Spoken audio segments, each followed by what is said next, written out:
Everybody's great when they're not tired. This is when they tired, that's when the real champions come out. That's when that real dog come out. It's where I think the real truth comes out, because I think there are a lot of people who are very talented who can make it there. There are very few people who can deal with the pressure and the stress that happens when we're there. I feel I'm the best ever. It's not bragging or boasting. The proof is in the pudding. In my mind, I'm always the best. I am the greatest fighter of all time.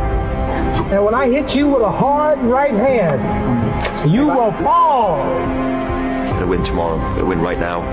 If you're passionate about what you're doing, keep going, keep believing, reach for the stars. Everything is always impossible until someone does it. Maybe it has never been done before. That's perfectly fine with me. But I'm gonna do it. Never say never, because limits, like fears, are often just an illusion. Hungry dogs run faster. And let the big dogs eat. If you look at the greats in any walk of life, the greats do things when they don't always want to. And that's the separation. It means you have to be more disciplined than not disciplined. I wanted to be the best I could be, period. I was waiting for you to smile at some of the compliments. You didn't. Smiling doesn't win you gold medals. I'm too fast, I'm too skillful, and I'm going to show everybody out there watching this show and the whole world, and the world will bow and admit that I am the greatest of all time when you see what I do to George Foreman. I believe that whatever I put my mind to, and if I was willing to make sacrifices and I was dedicated, that I could achieve absolutely anything. I'm the best ever. I'm the most brutal and vicious and most ruthless champion there's ever been. There's no one can stop me. I'd like to take this chance to apologize to absolutely nobody. Maybe someone's don't like me because maybe I'm too good. You win some, you lose some. But you live to fight another day.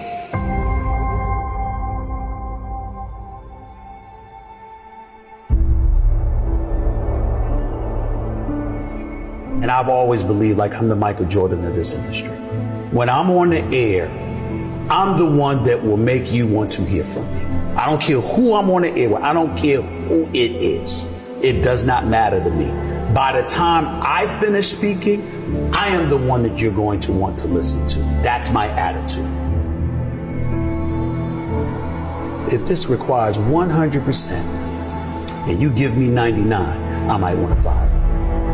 Because I'm about getting the job done. Sure. It's about the results. And I think that, unfortunately, when we look at our generation today, not enough people preach about that. Because I think that we live in a society where people have become masters at pointing the finger at other people as to reasons why things don't get done. I think there's too much explanation that goes on. But the bottom line is you ain't getting it done. And if you're not getting it done, I need somebody that can get it done. I am of the belief that if you truly adopt that belief in your soul, then you walk to work every day not looking for excuses. You're looking for a way for the job to get done. And in most instances, you are going to be successful than not. You want to go with status quo, you're perfectly, fine with flowing along, just safe, to get along, secure. Safe, secure, whatever. But when you're trying to win, you're constantly looking to get better. My philosophy is very, very simple when it comes to my family, particularly, me being a dad. If they're hungry, it's because I'm starving.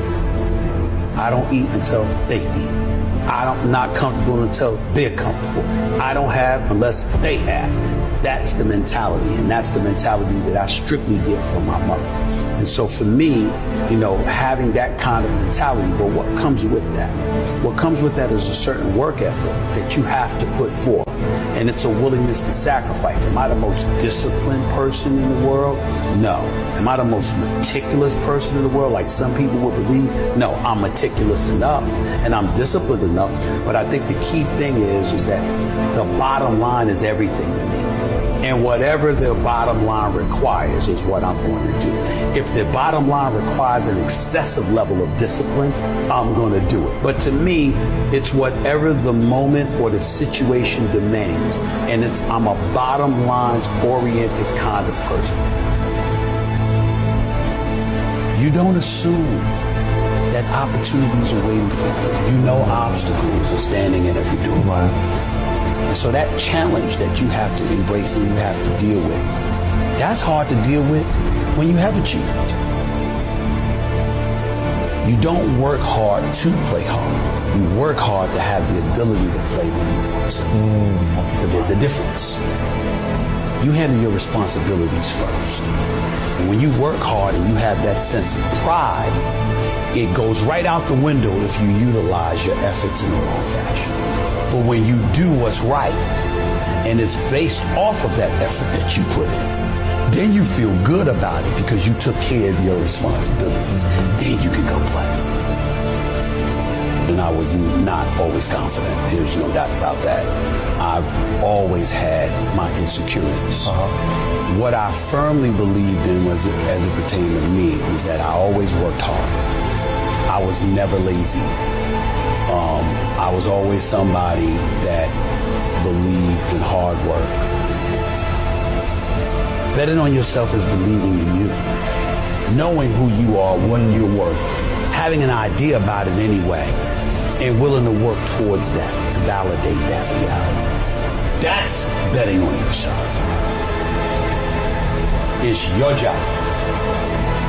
And if you can't do it, you scratch, claw, and even die trying.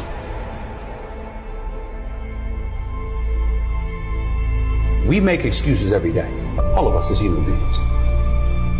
On far more occasions than not, I have to speak on the issue of accountability as it pertains to the entire sports world. And when it comes to the issue of accountability, I get all of that from Mom. It happened with ESPN when my contract wasn't renewed back in 2008.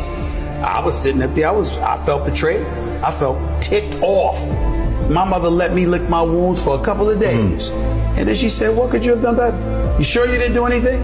And I thought about all this stuff. I'm like, what is she talking about? This is just not true. This is not right. I work hard. I do this. I do that. And then I started thinking about it. Yeah, I was a pain in the ass.